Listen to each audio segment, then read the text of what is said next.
have worked together on a number of projects, actually. We're really celebrating today the release of his book, Stop Dieting, Start Thinning. David, let's talk about this because you have been quite a bit impact in our world as far as the stop dieting and how you talk a lot about how it does not work and what we can do to really drop the pounds and keep it off in some very really simple ways. Thanks, Becky, for having me as a guest today. And uh, I'll give a little background so people understand the story. In July of 2016, at age 61, my doctor told me, based on my lab results and the fact that I was fat, I had a 95% chance for a fatal heart attack. So he gave me two options: lose weight or find a new doctor. And he strongly encouraged me to find a new doctor because he'd been after me for 8 years to lose the weight. And I attempted to lose weight on diets, and no matter what I did, nothing worked. And if I did shed a few pounds, I was unable to keep them off. So I was frustrated and embarrassed.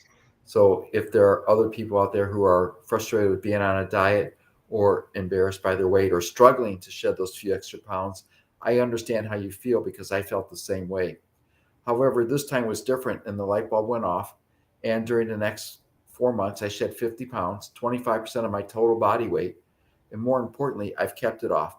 And then this past June in uh, 2022, at age 67, I hiked up Mount Kilimanjaro. So I was real excited Wow. about that. Wow, what an accomplishment. Beautiful. And I've been on a weight loss journey for the past 6 years and attempting to help other people with their weight issues. Because for most of us, we all know what to do to eat healthy, or we think we know what to do. We just don't do it. And I've identified what I call 9 golden rules of weight loss for people who love to eat. And when people look at the 9 golden rules, and we can go through them in a little bit, they say, I know that. And my response is, I understand you know that. Are you doing it? And most people will say, well, That's the thing. no. Yeah. And then the question is, well, why not? And that's where I help people and did my best in the book to get to the underlying issues of why people self sabotage or are not doing what they know what they should do. And a lot of that is habit. It's really having the drive to keep the make new habits and stay by them. That's the key, is creating, building, and forming new habits. And the way I do it is to build new habits that people enjoy, that they will stick with, and that will last them a lifetime. Beautiful. So, what are these 9 golden rules? The 9 golden rules, the first one is to drink more water. And that's the most important one because our bodies are 60 to 70% water, not soda, diet soda, fruit juices, or milk. Um, and most people are chronically dehydrated. So the research shows that 75% of the US population is chronically dehydrated, meaning we don't drink enough water. And a lot of times, what happens is when we are thirsty, we think we're hungry, so people tend to eat rather than drink more water. And water acts as an appetite suppressant. Yes, it does. And is there, you know, is regular tap water going to cut it, or is there a specific types of water that you would recommend? I recommend pure water, and regular tap water won't cut it because there's too many added chemicals in there. And what the government considers safe levels are not really safe because the average person may drink 2 or 3 glasses of water. However, for someone like me who drinks, 8 to 10 glasses of water, that raises the toxic levels and then it becomes unhealthy. I drink reverse osmosis water. I use a 6 stage filtering system from iSpring. It's around $225. It's easy to install under the sink. I did it myself. You don't need to hire a plumber. Before that, I was drinking distilled water.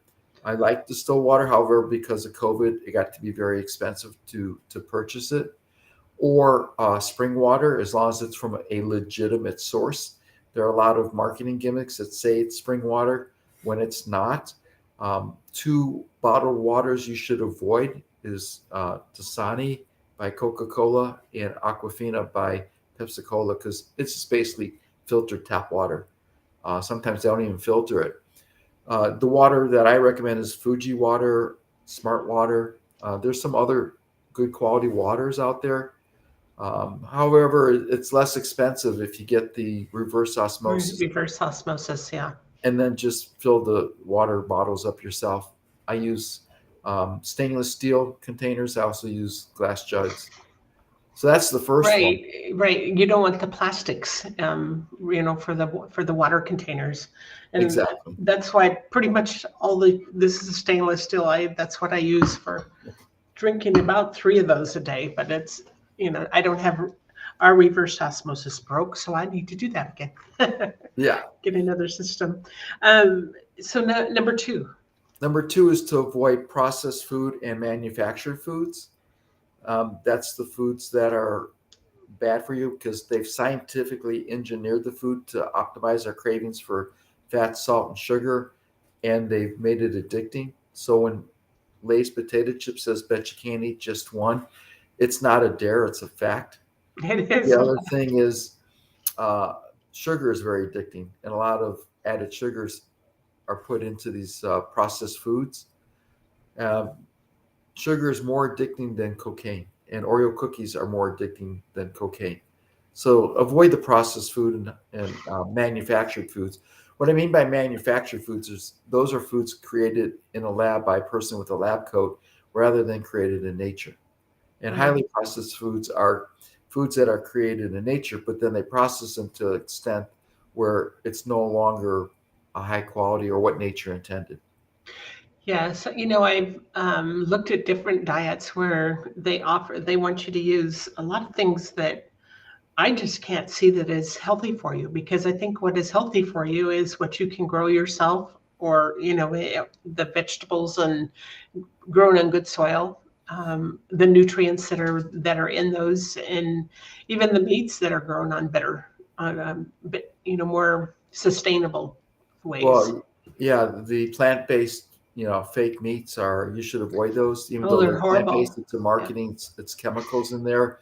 The other thing is in the 1970s, Dina Dietrich played Mother Nature in the Siobhan margarine commercial, and her line was, "It's not nice to fool Mother Nature," and perhaps we should, oh, heed those words of warning because people are buying what they believe is to be a healthy product when in fact it's not. For example, if something says fat free, people think, oh, it must be healthy because it's fat free. The problem is they've added a lot of extra sugar and other chemicals, and those are unhealthy for you.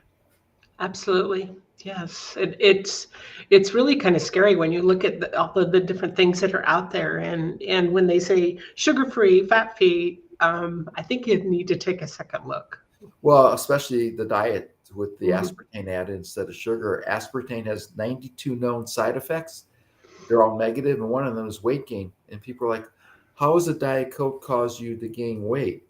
And there's two reasons. One, aspartame inhibits your body from absorbing vitamins, minerals, and nutrients. So now your body is not getting the right nutrition and it goes into starvation mode and it's fighting like crazy to keep the weight on for survival.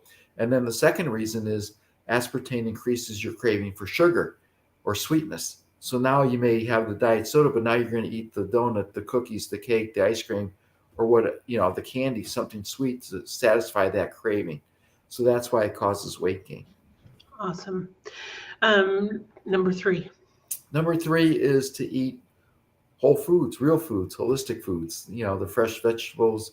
It can be frozen. Um, the fruits, the berries, unsalted raw nuts, free range chicken, beef, fish. Is make sure the fish is wild caught and not farm raised. If it's farm Hmm. raised, It's really horrible for you. Yeah. yeah, it's not healthy for you.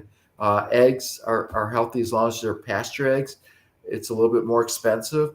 People are complaining paying $6 or $7 a carton for pasture eggs. It's about 50 cents an egg, but they have no qualms going through a McDonald's drive-through and paying $5 or $6, for an egg sandwich or a Jack in the Box for the same thing. So it's all on your priorities. And the reason the pasture eggs are better for you, if it says cage free or range free, it doesn't mean that the hens are allowed to. It means the hens are allowed to go outside, but it doesn't mean they're outside. pasture eggs, the hens are outside foraging for their They're own food. scratching for their food Yeah, they eat and the yeah. bugs, the grass, and then a lot of times on the carton of the eggs, it'll say uh, grain fed, which is corn and soy, or special feed, again, which is corn and soy. So when the hens eat that and put it in their bodies, it goes to the egg, and then you're putting it into your body. That's the same thing with the genetically engineered different kinds of produce that's out there. Well, yeah, if you look at the back of a Prego spaghetti sauce label, um, at the very bottom, it'll say uh, GMO or genetically modified organism for ingredients. Yeah, So they're even telling you they're using the genetically modified, you know, foods to make their spaghetti sauce. So I find it interesting, and that's one thing that people do wrong when they look at a nutritional fact panel or label on a box or packaging. Most people look at the calories, they look at the protein, the sugars, the fat, the sodium. Very few people read the very, very fine print, which is the ingredients. And that's the most important thing you should look at. If you're not able to pronounce it or you don't know what it is, it's probably unhealthy for you. probably a little bit creepy. Oh. And number four. Number four is to eat slower. We all eat fast. We're all in a hurry. We're all rushed. So we're always, gobbling our food. And which leads to number five, which is eat small portions. When you have a smaller portion, you tend to eat slower. And I also tell people to focus on their food so it's not mindless eating. How many times have you been working at your desk or at the computer or watching TV, and next thing you know is the sandwich you were eating is gone, or the bowl of snacks is gone, and you're like, well, where did it go? Who ate it? Well, you did without realizing it. So you need to focus on the food when you're eating it and slow down and eat smaller portions. The other thing is, a lot of people don't realize our portions have been supersized um, without us realizing it. In the 1900s, the average size dinner plate was 9 inches in diameter. Today, Now it's they're 12 12. inches. Yeah. And in restaurants, it's 13 to 15 inches. Yet in Europe, the dinner size plate is still 9 inches. So I recommend using a salad plate. And the other thing Hmm. is, it's an optical illusion. If you put more food or the same amount of food on a salad plate as a dinner plate, the food on the salad plate will look like there's a lot more than the food on the dinner plate, even though they're exact same amount. And the food on a dinner plate will look like there's a lot less. Yes, I've seen that too. I've been using salad plates at your recommendation for quite a while, and then you go to a place like Black Bear Diner, and they have so much food. I'm sure those must be like 20 for you order this meal and you're like, what the hell? This is a lot of food. Oh yeah, and they think they're giving you more value, and then they charge you more. So what I tell people is cut your meal in half, get it to go box right away. Now you're getting two meals for the price of one. You're saving money and you're eating less. Right. Typically, my husband and I share. It just we Or you only can do need that. Yeah, one that's great. order. Yeah. Yeah. Okay. And number six. Number six is to get adequate sleep. Most of us are deprived of sleep. We don't sleep enough. And if you are sleep deprived, most people will consume an extra 500 calories per day. So in order to lose weight, you need to reduce your caloric intake by 500 calories today. The average person in the United States will consume 3,600 calories per day. That's double almost of what is on the nutritional fact panel of 2,000 calories, which is what they base the nutritional percentages on. The other thing is if you want to lose weight or maintain a healthy weight, depending on how active you are and if you're a male or female, you only need between 1,250 and 1,750 calories a day. So even based on 2,000 calories is a little bit more than you need unless you're physically active to maintain a healthy weight without gaining weight. Imagine this.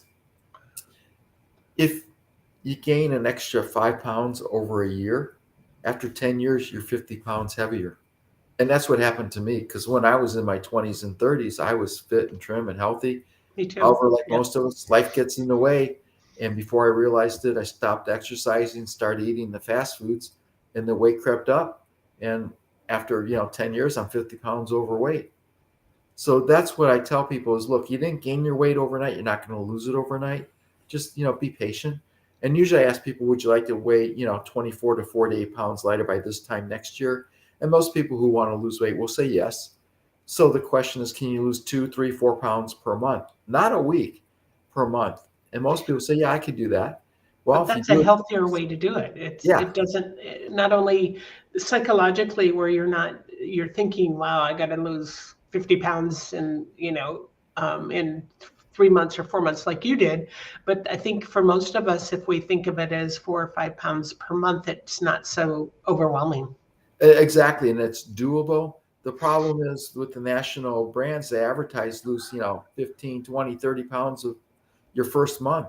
Guaranteed. Well, you may lose the weight. It's not sustainable, nor will you keep it off if you do it that way. Right. It'll come right back. Yeah. Yeah. Yeah. I have a family member that has been, I'm sure, on every diet in the universe, and her health is just incredibly bad right now. But when we would sit down, even as kids, I've known her for a very long time. Um, the food that she would pile on her plate was just like mind numbing. It was just incredible. But since then, she went on to try probably every diet in the universe, and she even had the surgery where they cut out part of the stomach, and then you're only supposed to eat so much.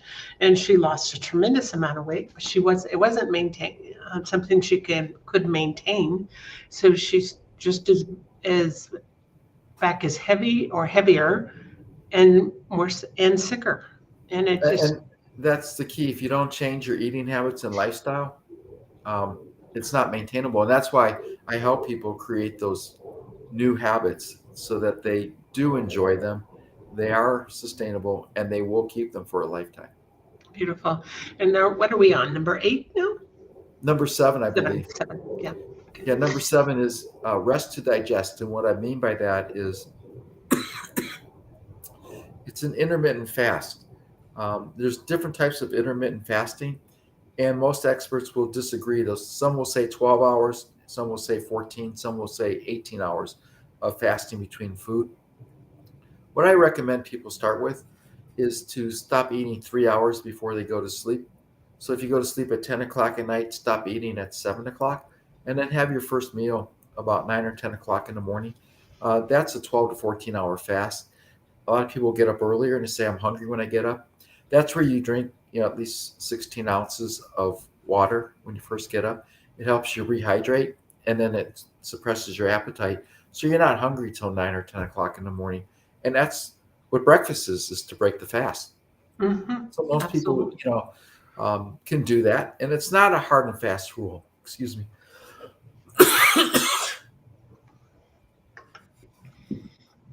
If you're going out to dinner with friends and it's 8 or 9 o'clock or a holiday party, that's fine. It's just, a suggestion. And once you get into the habit of it and the routine that becomes the habit, it's automatic. It's like brushing your teeth. Right. Right. Awesome. Okay. Number 8. Number 8 is think positive, because 80% of our thoughts based on research, accordingly to them, is negative. Imagine Stinking thinking. our thoughts, 80% were positive. So rather than thinking, oh, I'm depriving myself or I'm not allowed to have this, you think it was, I'm making a healthy choice. I'm choosing to avoid the things I should avoid. And I'm not a food purist by any stretch of the imagination. I still like a piece of chocolate cake or pumpkin pie or pecan pie.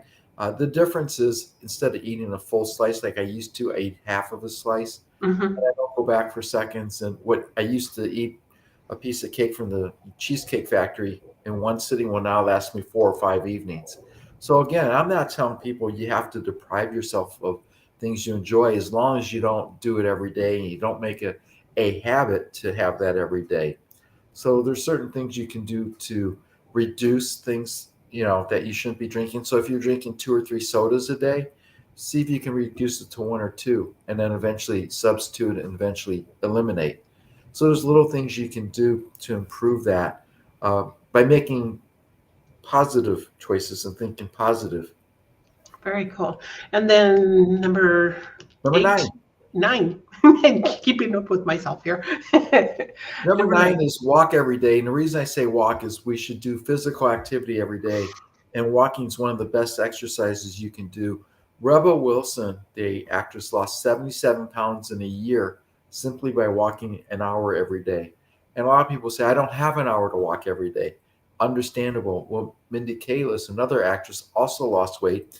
And what she would do is when she had her 10 or 15-minute break, she would walk during those 10 or 15 minutes instead of texting friends or being on social media. And if you do that 4 or 5 times throughout the day, you're walking, 40, 50, 60 minutes throughout the day. It doesn't have to be all at one time. And that's where people get confused. And then there's some other myths that I go into with the weight loss with exercising. So with the walking, it doesn't have to be where you take a full hour out of your day all at one time to be Correct. to be effective. Yeah, if you have a lunch break, if it's a half an hour lunch break and you want to eat during lunch, you can still eat in 15 minutes and go for, a 10 or 15-minute walk. Yeah, very good. All right, and number 10. There are no tens. This number 9. Number 9. The 9 golden rules. 9 golden rules, and I'm going, But we what's can the talk 10? about Because the odd myth of number. exercising to lose weight and what happens, especially with the holidays and making New Year's resolutions coming up. People after the first year will start going to the gym and exercising and eating healthy, and after 2 or 3 weeks, the scale's not moving, and they're getting frustrated. Well, what's happening is you're replacing the fat with muscle, and muscle and fat weigh the exact same amount. 5 pounds is 5 pounds. However, muscle takes up less room than fat. So even though the scale's not moving, if your clothes are feeling looser or you're having more energy, it's working. I know this for a fact because I had a client who, after 3 weeks of being on the program, was complaining the scale wasn't moving. And his name is Dave also. I finally asked him, I said, are you exercising more? He goes, yeah, I'm walking 5 miles a day. I'm riding my bike everywhere. I said, well, how do your clothes feel? He says, they're loose and people are asking me if I'm losing weight.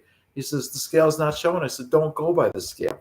Don't Go even by look at your the scale. waistline. Just go by how you feel.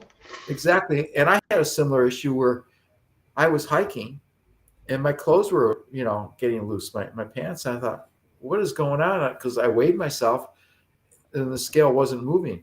So it wasn't the weight. It was the fact that I was, putting, muscle and replacing the fat. Beautiful.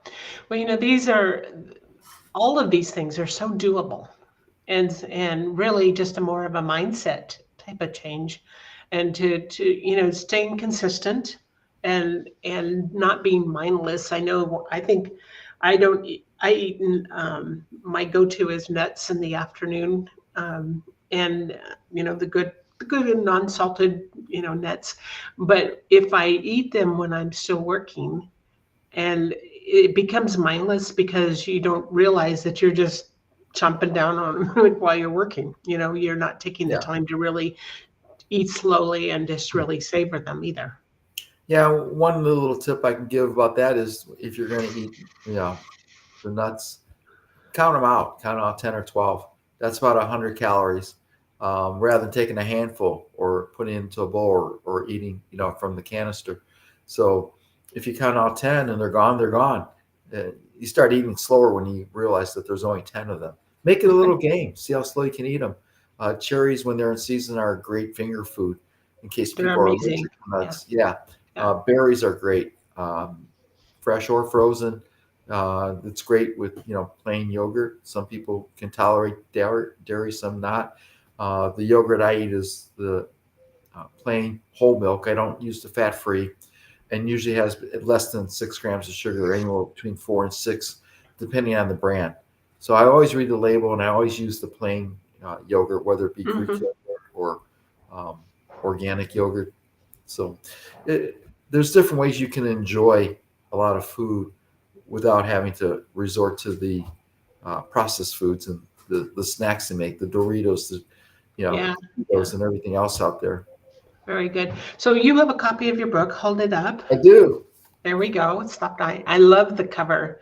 It with that fork with the measuring tape around it. It's just a very cool cover. that you Oh, have. thank you. I appreciate it. Yeah. And you have some other a workbook that you're going to be, or a little bit kind of a tip book that you're going to be offering as well, right? Well, there's two things. There's two bonuses with the book that are free. The first one is a downloadable PDF food journal. So for 90 days, you can record your food, and there's some information in there. And again, that's free. And then also, if people want, they can talk to me for a free consultation for 30 minutes for free. Awesome. And then the little booklet you're talking about are um, stories that I have used in other books, The Break the Chains of Dieting, and added some more stories. And the title of that booklet is called The Moral of the Story Is. And I took those stories with life lessons and then applied those life lessons to eating healthier. And that'll be also a free giveaway for people who are interested in it. Very good. So if you're listening to this either now or later, be sure and pick up a copy of David's book. And if you know somebody that's just struggled and struggled with really the whole dieting process and with extra weight, this book is pretty amazing. And David's really walks his talk, and he offers so much to help support. And one of the things I noticed in your book is an accountability partner, making sure that you have somebody that will help you keep on that track. Exactly. And what I talk about with the accountability partner is not only what to do, it's how to do it. So it's a step by step of how to do an accountability call that only lasts about 5 minutes at most. Perfect. And so we go through the steps in there. So the book not only provides you what to do, it provides you how to do it, gives you tips and suggestions. And the thing to keep in mind is if you want to lose weight and keep it off, never go on a diet. Instead, Absolutely. change your diet. Change your diet. Absolutely. Very good. Well, congratulations on another amazing, really valuable book to the marketplace. And I truly treasure you as a person because you have walked your talk. I've watched you as you've gone through this journey and the books that we've worked on together. So really appreciate what you're doing out in the world. And you understand what it takes to get a book to be out there and really, really do well. So thank you for Thank you that. so much. I appreciate the kind words, Becky. All righty. All right. So be sure and pick up a copy of this magnificent book. It's on Amazon. It will be in other locations as well. But this is one book you don't want to miss. And be sure and share. Thank you.